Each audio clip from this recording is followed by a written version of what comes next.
嘎哒嘎哒响啊，继电器。嗯。昨天晚上用了，今天上午真没用。虽然是断电，然后但真没用。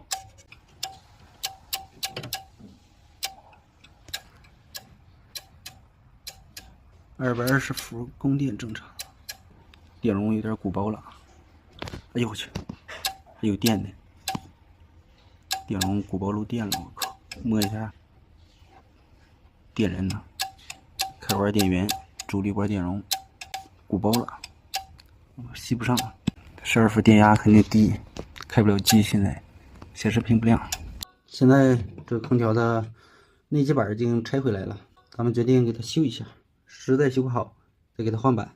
刚才拿望远表测量了，这个电容是个450伏的，通上电以后，电容的两端只有200多伏。正常220伏的电，经过整流桥整流，再经过电容滤波，应该得到310伏左右的直流电压。现在只有200多一点点，所以它这个电压不足，造成继电器吸上有断开，反复动作，这个电容明显鼓包了，而且还漏电。用手一摸，这个顶部会有麻酥酥的感觉。一会儿咱们就给它更换一下。首先用电烙铁给它拆下来，这样这个电容就拿下来了。很明显后边鼓大包了。这个电容是个450伏22微法的，容量还是比较低的。由于这个电容没有现成的，咱们导了一个空调的主板，这个电容正好是450伏的，不过是47微法的，容量略微大一些，尾压效果会更好。把这个电容给它代换上。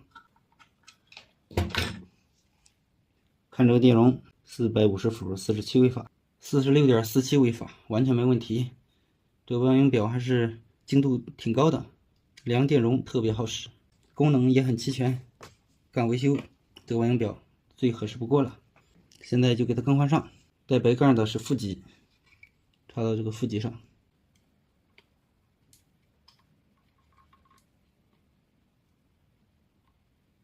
现在电容更换完毕。